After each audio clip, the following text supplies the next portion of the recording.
क्या होगा अगर मैं आपसे कहूं कि जो चीज आपको अपनी सबसे बड़ी कमजोरी लगती है, वही असल में आपकी सबसे बड़ी ताकत है। जो दरार आपको शर्मिंदा करती है, वही आपको इंसान बनाती है। और जो जिंदगी आपको अधूरी लगती है, वही दरअसल सबसे मुकम्मल है। हम एक ऐसी दुनिया में जी रहे हैं जहां हर चीज परफेक्ट होनी चाहिए। Perfect career, perfect body, perfect relationship, perfect Instagram feed. थकान नहीं होती क्या इस परफेक्शन की दौड़ में? हर सुबह उठते हैं तो एक अनजानी सी बेचैनी होती है। मैं काफी नहीं हूं।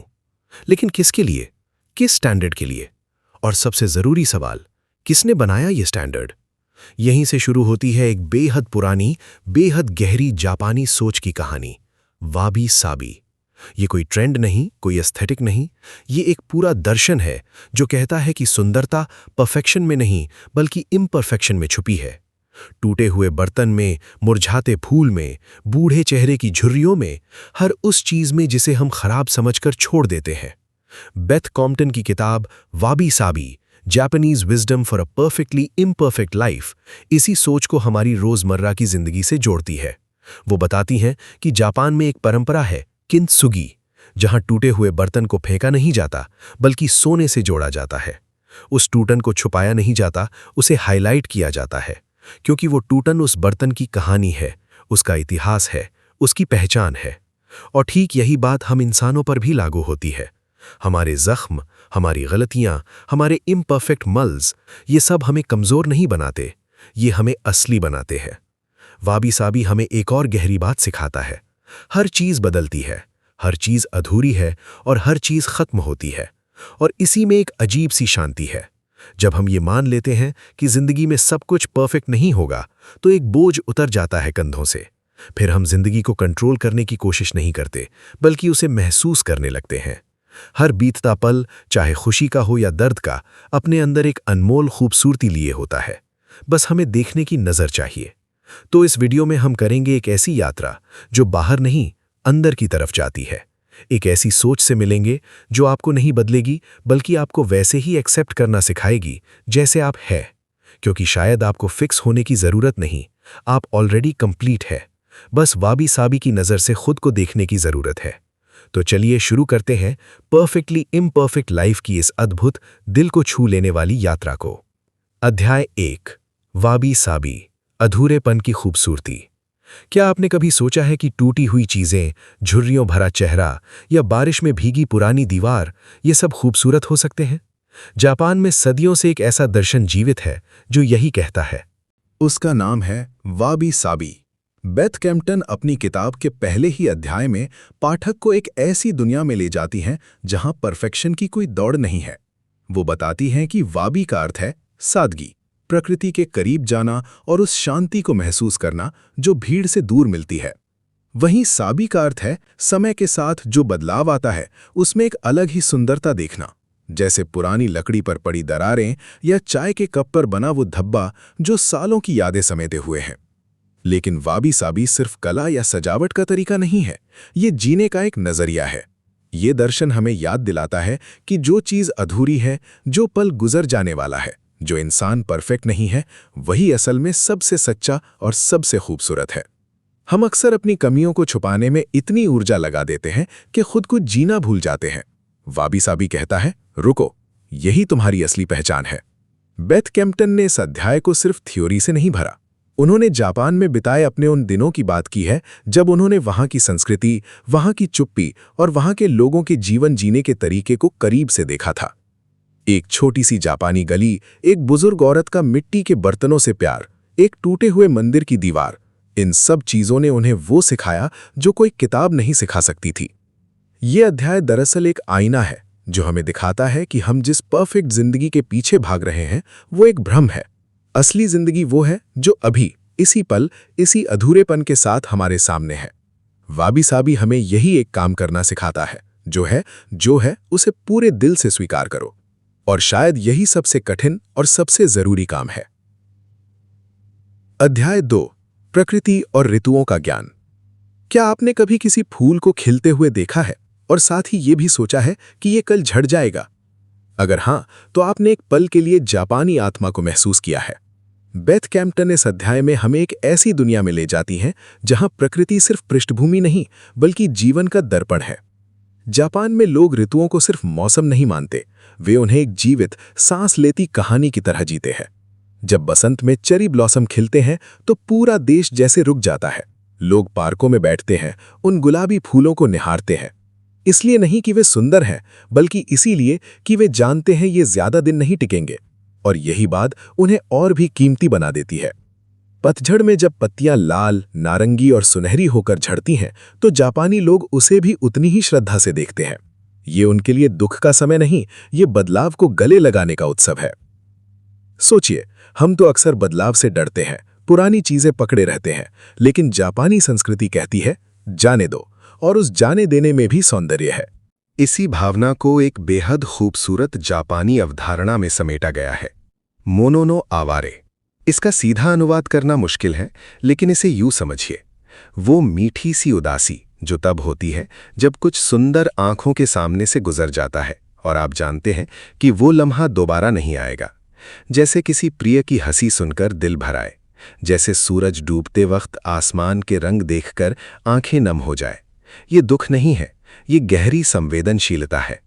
बेथ हमें ये एहसास दिलाती हैं कि अगर हम प्रकृति के साथ तालमेल बिठाकर जीना सीख लें तो हम जिंदगी को उसके असली लय में समझ सकते हैं। हर चीज़ आती है, हर चीज़ जाती है, और इस आने जाने में ही जिंदगी की असली कविता छिपी है। वाबी साबी यही तो कहता है, अधूरेपन में, क्षणभंगुरता में और बदलाव में भी एक गहरी शांत सुंदरता है, बस आंखें खोलकर देखने की जरूरत है। अध्याय 3, सरलता का आकर्षण। क्या आपने कभी किसी खाली कमरे में खड़े होकर महसूस किया है कि वहां कुछ कमी नहीं बल्कि एक अजीब सी शांति है? बेथ कैम्पटन कहती हैं, यही तो असली सौंदर्य है। हम सारी जिंदगी चीजें जोड़ते रहते हैं, कपड़े, रिश्ते, जिम्मेदारियां, यादें, और सोचते हैं कि जितना ज्यादा उतना बेहतर।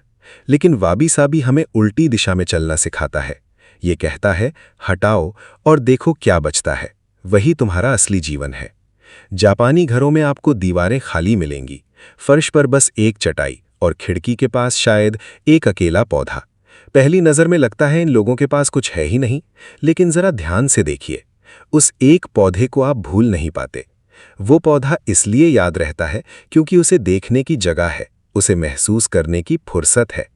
भीड़ में हर चीज़ गुम हो जाती है, सादगी में हर चीज़ चमकती है। इसी सोच से जुड़ी है जापान की एक बेहद गहरी अवधारणा, माँ। इसका सीधा अनुवाद है रिक्तता या खाली स्थान, लेकिन जापानी इसे खालीपन नहीं मानते, वे इसे संभावनाओं का घर मानते हैं। जैसे संगीत में दो सुरों के बीच का मौन, जो असल में उस धुन को जीवित रखता है। जैसे दो पुराने दोस्तों के बीच की चुप्पी जो बिना कुछ कहे सब कह देती है। माँ वो खाली जगह है जहाँ जिंदगी सांस लेती है। बेथ यहाँ रुककर हमसे एक जरूरी सवाल पूछती हैं, क्या आपकी जिंदगी में माँ के लिए कोई जगह है, या आपका हर पल, हर कोना, हर रिश्ता इतना भरा हुआ है कि सांस लेना भी मुश्किल लगता है? वो कहती हैं, अपने घर से शुरू करो। वो चीजें जो सिर्फ इसलिए रखी हैं कि कभी काम आएंगी, उन्हें जाने दो। जब घर हल्का होता है तो मन भी हल्का होता है। और ये सिर्फ घर की बात नहीं है, अपनी दिनचर्या देखिए, क्या हर घंटा किसी काम से भरा है? क्या आप कभी बस बैठते हैं, बिना फोन, बिना टीवी, बिना किसी मकसद के?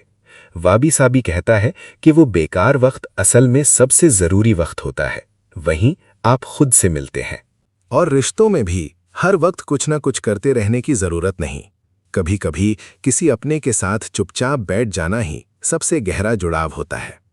वाबी साबी की असली आत्मा यही है, कम चीजों में जीना, लेकिन उन्हें पूरी गहराई से जीना। एक कप चाय को इत्मीनान से पीना, एक किताब को बिना जल्दी के पढ़ना, एक इंसान की बात को सच में सुनना। ये सादगी कमजोरी नहीं है, ये एक बहुत बड़ी हिम्मत है, क्योंकि इस शोर भरी दुनिया में कम चुनना शायद सबसे बड़ा और सबसे मुश्किल फैसला है। अध्याय 4, अपूर्णता को गले लगाना।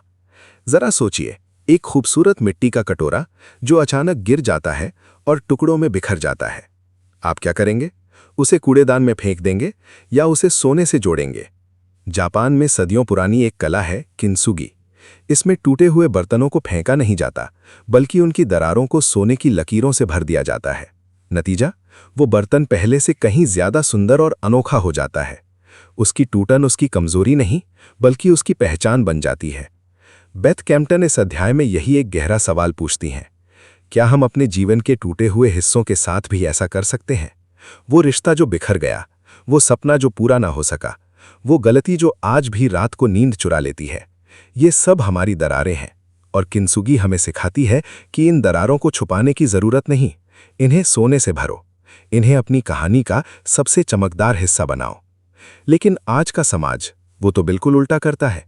इंस्टाग्राम की परफेक्ट जिंदगियां, लिंक्डइन के बेदाग करियर, हर तस्वीर में मुस्कुराते चेहरे, ये सब मिलकर हमारे दिमाग में एक झूठी दुनिया बना देते हैं, जहां हर कोई परफेक्ट है, बस हम नहीं। कैम्पटन इस परफेक्शनिज्म को एक धीमा जहर बताती हैं, जो खुशी को चुपचाप खाता रहता है। जब हम हर वक्त और बेहतर होना है की दौड़ में लगे रहते हैं, तो जो हम हैं, उसे कभी महसूस ही नहीं कर पाते। वाबी साबी का फलसफा यहाँ एक ताज़ी हवा की तरह आती है। ये हमें याद दिलाती है कि दुनिया में जो भी है, अधूरा है, क्षणिक है और इसीलिए सुंदर है। एक पुराना पेड़ जिसकी शाखाएं टेढ़ी मेढ़ी हैं, एक चाय का कप जिस पर वक्त के निशान हैं, एक चेहरा जिस पर उम्र की लकीरें हैं, इन सब में एक अलग ही गहराई है, एक कहानी है जो किसी परफेक्ट चीज में कभी नहीं होती। तो अगली बार जब आप खुद को कमा के, जब कोई गलती हो, जब जिंदगी का कोई हिस्सा टूटा हुआ लगे, रुकिए, याद कीजिए किंसुगी को। वो दरार आपकी कमजोरी नहीं, आपकी सोने की लकीर है। आप अधूरे नहीं हैं, आप एक चल रही कहानी है, और हर टूटन उस कहानी को और असली और इंसानी और खूबसूरत बनाती है। असली बात यही है, पूर्णता एक मंजिल नहीं, एक जाल है, और किंसुगी हमें उस जाल से बाहर निकलने का रास्ता दिखाती है, सोने की लकीरों से। अध्याय 5, समय और क्षणभंगुरता।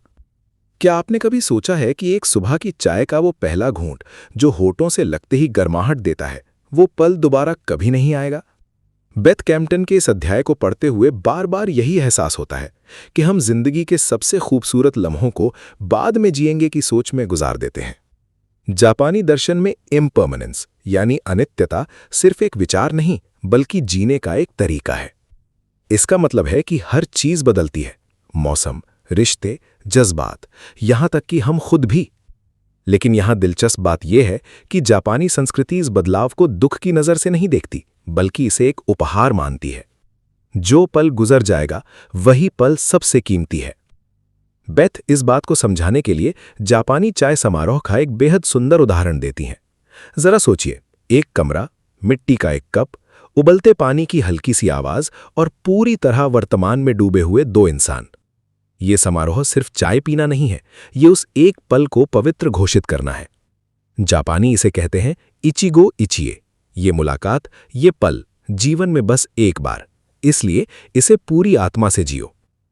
हम अक्सर भूतकाल के बोझ तले दबे रहते हैं, वो गलती नहीं करनी चाहिए थी, काश वो वक्त वापस आ जाए। और दूसरी तरफ भविष्य की चिंता हमें चैन नहीं लेने देती, आगे क्या होगा, सब ठीक रहेगा या नहीं। इन दोनों के बीच में जो वर्तमान का खूबसूरत पल है, वो चुपचाप हाथ से फिसल जाता है। बेथ कहती हैं कि यही असली त्रासदी है। जब हम ये स्वीकार कर लेते हैं कि सब कुछ बदलेगा, दर्द भी खुशी भी, तो एक अजीब सी शांति मिलती है। बारिश की वो पहली बूंद, बच्चे की वो खिलखिलाहट, किसी पुराने दोस्त का अचानक आया मैसेज, ये सब छोटी चीजें नहीं हैं, यही जिंदगी है। और जब हम इन्हें उसी तरह महसूस करें जैसे जापानी चाय समारोह में हर घूंट को, तो हर दिन एक उत्सव बन जाता है। ये अध्याय पढ़कर दिल में एक ही बात बैठ जाती है, अभी जो है वही सब कुछ है। घड़ी की सुइयां रुकेंगी नहीं, पर हम कम से कम उनके साथ चलना तो सीख सकते हैं। अध्याय 6, रिश्ते और जुड़ाव। क्या आपने कभी सोचा है कि हम इंसानों से वही उम्मीद क्यों रखते हैं जो हम किसी मशीन से रखते हैं? हर बार परफेक्ट, हर बार एक जैसा। बेथ कैम्पटन इस अध्याय में एक बेहद जरूरी सवाल उठाती हैं कि अगर हम टूटे हुए मिट्टी के बर्तन में सौंदर्य देख सकते हैं, तो अपने प्रियजनों की कमियों में क्यों नहीं? वाबी साबी हमें सिखाता है कि अपूर्णता कोई दोष नहीं, बल्कि एक पहचान है। जब हम किसी इंसान को उसकी खामियों सहित स्वीकार करते हैं, उसके मूड स्विंग्स, उसकी असुरक्षाएं, उसकी अधूरी बातें, तभी असली रिश्ता शुरू होता है। वरना तो हम किसी इंसान से नहीं, बल्कि अपने दिमाग में बनी उसकी एक काल्पनिक छवि से प्यार कर रहे होते हैं। इसी बात को और गहरा करती हैं जापानी ओमो तेनाशी की संस्कृति। इसका मतलब है बिना किसी अपेक्षा के, बिना किसी बदले की चाहत के पूरे दिल से किसी की देखभाल करना। न कोई हिसाब, न कोई एहसान। ये सिर्फ आतिथ्य ही नहीं, ये एक जीवन दर्शन है। जरा सोचिए, अगर हम अपने रिश्तों में भी यही भाव लाएं, तो कितने झगड़े, कितनी शिकायतें, कितनी दूरियां खुद ब खुद पिघल जाएं। लेखिका ये भी याद दिलाती हैं कि आज के दौर में साथ होना और उपस्थित होना दो अलग-अलग चीजें हो गई हैं। हम एक ही कमरे में बैठे होते हैं, लेकिन हमारा मन किसी और स्क्रीन पर होता है। वाबी साबी कहता है, रिश्ते उस पल में जीते हैं जब आप सच में वहां होते हैं। आधा अधूरा ध्यान देकर पूरा प्यार नहीं मिलता। अध्याय 7, काम और रचनात्मकता। हम में से ज्यादातर लोग काम को एक युद्ध की तरह लड़ते हैं। हर दिन खुद को साबित करने की जंग, हर प्रोजेक्ट में परफेक्शन की तलाश और हर गलती पर खुद को कोसने का सिलसिला। बेथ कैम्पटन इस अध्याय में बड़े प्यार से हमारा हाथ थामती हैं और कहती हैं, रुको, सांस लो और जरा इस काम से प्यार करो। इकिगाई यानी वो काम जो आपकी आत्मा को जिंदा रखे, जो आपको सुबह बिस्तर से उठने की वजह दे। और मोनोजुकुरी यानी चीजें बनाने की वो जापानी कला जिसमें हर एक कदम, हर एक पल पूरी तन्मयता से जिया जाता है। ये दोनों अवधारणाएं मिलकर एक ही बात कहती हैं, मंजिल से ज्यादा रास्ते में डूब जाओ। जापानी कारीगर जब कोई चीज बनाते हैं तो वे अपने हाथों के निशान मिटाने की कोशिश नहीं करते। वे निशान उस वस्तु की जीवन कहानी होते हैं, उसकी आत्मा होते हैं। ठीक उसी तरह हमारे काम में जो खुरदुरापन है, जो अधूरापन है, वही उसे इंसानी बनाता है, असली बनाता है। एक परफेक्ट मशीन जो बना सकती है, वो इंसान भी बना सकता है, लेकिन जो एक इंसान अपनी आत्मा डालकर बनाता है, वो दुनिया में और कहीं नहीं मिलता। लेखिका हमें याद दिलाती हैं कि रचनात्मकता कभी दबाव में नहीं खिलती। वो तो उस शांत, धैर्यवान, प्रेमपूर्ण जगह में जन्म लेती है जहां आप बिना नतीजे की चिंता किए बस करते चले जाते हैं। तो अगली बार जब काम अधूरा लगे, थका देने वाला लगे, याद रखिए, वाबी साबी कहता है, यही अधूरापन ही आपकी सबसे बड़ी ताकत है। अध्याय 8, घर और स्थान की भावना। क्या आपने कभी सोचा है कि घर असल में होता क्या है? 4 दीवारें, महंगा फर्नीचर या वो पुरानी खिड़की जिसके पास बैठकर आपकी दादी चाय पीती थी? बेथ कैम्पटन इस अध्याय में हमें एक बिल्कुल अलग नजरिए से घर को देखना सिखाती हैं, वाबी साबी का नजरिया। जापानी वास्तुकला में एक पुरानी और गहरी परंपरा है जिसमें घर बनाने के लिए लकड़ी, पत्थर और बांस जैसी प्राकृतिक सामग्री का उपयोग किया जाता है। ये सामग्री सिर्फ मटीरियल नहीं है, ये सांस लेती हैं, समय के साथ बदलती हैं और अपने भीतर प्रकृति की गर्माहट समेटे रहती हैं। एक लकड़ी की दीवार पर पड़ी हल्की सी दरार भी ये सांस लेती हैं, समय के साथ बदलती हैं और अपने भीतर प्रकृति की गर्माहट समेटे रहती हैं। एक लकड़ी की दीवार पर पड़ी हल्की सी दरार भी यहाँ कमजोरी नहीं, बल्कि उसकी जीवन यात्रा की निशानी मानी जाती है। लेकिन सबसे दिलचस्प बात जो कैम्पटन बताती है, वो है खाली जगह का जादू। जापानी दर्शन में मां यानी रिक्त स्थान को उतना ही पवित्र माना जाता है जितना भरे हुए स्थान को। हम अक्सर घर के हर कोने को भर देना चाहते हैं, एक और शोपीस, एक और कुशन, एक और तस्वीर। लेकिन वाबी साबी कहता है, रुको, वो खाली कोना भी कुछ कह रहा है, उसे बोलने दो। हम आज एक ऐसी दुनिया में जी रहे हैं जहां घर को अक्सर स्टेटस सिंबल की तरह देखा जाता है। महंगे ब्रांड के सोफे, इंस्टाग्राम के लिए परफेक्ट किचन, हर चीज एकदम नई और चमकदार। लेकिन कैम्पटन एक जरूरी सवाल पूछती हैं, क्या ये चमक दमक आपको सच में सुकून देती है या बस दूसरों को इम्प्रेस करती है?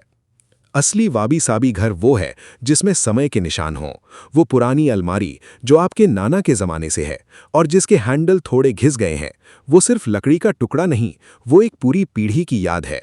वो चाय का वो पुराना कप जिसमें एक बारीक सी दरार है, जापान में उसे किंसुगी की तरह सोने से भर दिया जाता, क्योंकि टूटना भी एक कहानी है। आपका घर जितना परफेक्ट होगा उतना ही बेजान लगेगा। जिस घर में थोड़ी खरोंचें हैं, थोड़ी यादें हैं, वही घर जीता जागता है। कैम्पटन हमें यही प्रेरणा देती हैं कि अपने घर को एक आश्रय बनाओ, एक ऐसी जगह जहां आप बाहर की दौड़ भाग से लौटकर सच में चैन की सांस ले सकें। इसके लिए लाखों खर्च करने की जरूरत नहीं है, बस एक छोटी सी खिड़की जहां धूप आती हो, एक पौधा जो हरा भरा हो, एक पुरानी किताब जो आपकी पसंदीदा हो, बस यही काफी है। घर वो नहीं जो आप दूसरों को दिखाते हैं, घर वो है जो आपको खुद से मिलाता है। अध्याय 9, शरीर, मन और आत्मा। बेथ कैम्पटन इस अध्याय में एक ऐसा सवाल पूछती हैं जो शायद हम कभी खुद से नहीं पूछते। क्या तुमने कभी अपने शरीर को प्यार से देखा है? हम रोज आईने के सामने खड़े होते हैं, लेकिन देखते क्या है? एक झुर्री जो नहीं होनी चाहिए थी, कुछ किलो जो ज्यादा हैं, बाल जो कम हो रहे हैं। लेकिन वाबी साबी हमें एक बिल्कुल अलग आईना देती है। जिस तरह एक पुराने पेड़ की खुरदुरी छाल में हम सदियों की कहानी पढ़ते हैं, जिस तरह एक पत्थर पर जमी काई की परत में हमें उम्र की गहराई दिखती है, ठीक उसी नज़र से हमें अपना शरीर देखना है। वो निशान जो जिंदगी ने छोड़े हैं, वो रेखाएं जो हंसते हंसते आंखों के कोनों पर बन गई हैं, वो हाथ जो सालों की मेहनत की गवाही देते हैं, ये सब खामियां नहीं हैं, ये तो जीवन के सबूत हैं। ये वो मुहरें हैं जो वक्त ने आप पर लगाई हैं, और हर मुहर एक कहानी कहती है। लेखिका यहाँ दो खूबसूरत जापानी परंपराओं का जिक्र करती हैं। पहली है शिनरिन योग यानी वन स्नान। जंगल में बस चुपचाप चलना, पेड़ों की छांव में सांस लेना, पत्तियों की सरसराहट सुनना, कोई फोन नहीं, कोई जल्दी नहीं, सिर्फ आप और प्रकृति। जापानी मानते हैं कि जब शरीर प्रकृति के करीब होता है तो मन खुद ब खुद शांत हो जाता है।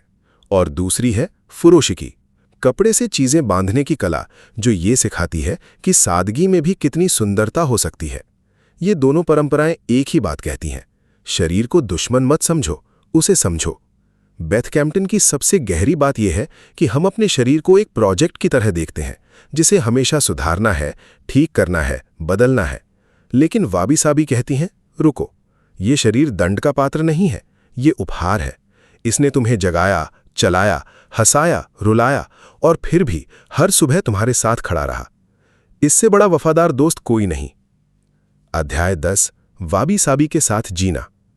और अब वो पल आता है जब बेथ कैम्पटन धीरे से किताब बंद करने से पहले आपका हाथ थामती हैं और कहती हैं, तुम तैयार हो?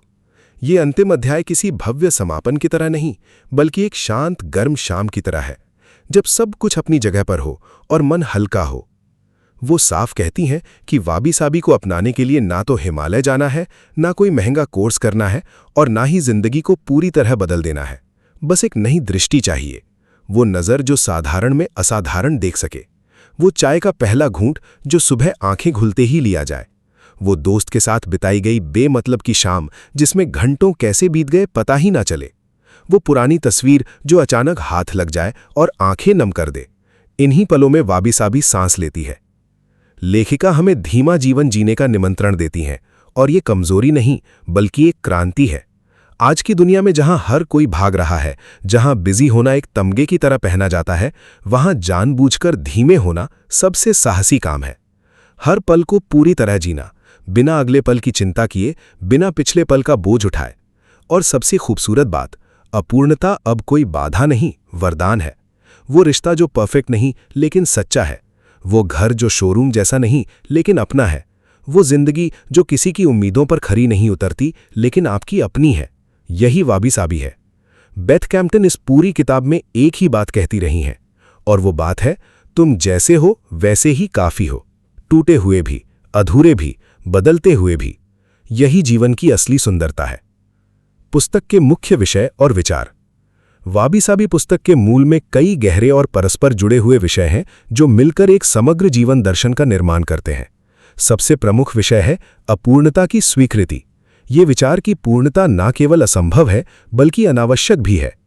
बेथ कैम्पटन ने अत्यंत कुशलता से ये दिखाया है कि आधुनिक जीवन में परफेक्शन की अंधी दौड़ किस तरह हमारी खुशी, रचनात्मकता और मानसिक शांति को नष्ट कर रही है। वाबी साबी इस दौड़ से बाहर निकलने का एक मार्ग प्रस्तुत करता है, एक ऐसा मार्ग जो प्रकृति की तरह सहज, धीमा और गहरा है। क्षणभंगुरता का विषय भी इस पुस्तक में बार बार उभरता है। हर चीज बदलती है, हर पल गुजर जाता है, और इसी में जीवन की असली कविता छिपी है। सरलता और न्यूनतमता का संदेश पाठकों को भौतिक संग्रह से मुक्त होने और आत्मिक समृद्धि की ओर बढ़ने की प्रेरणा देता है।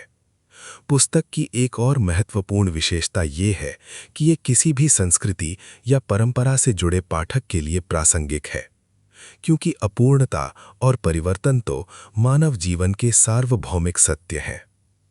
कुल मिलाकर बेथ कैम्पटन की ये पुस्तक एक ऐसी अनमोल भेंट है जो हमें याद दिलाती है कि जो जीवन हम जी रहे हैं अपनी सारी कमियों और टूटे हुए हिस्सों के साथ।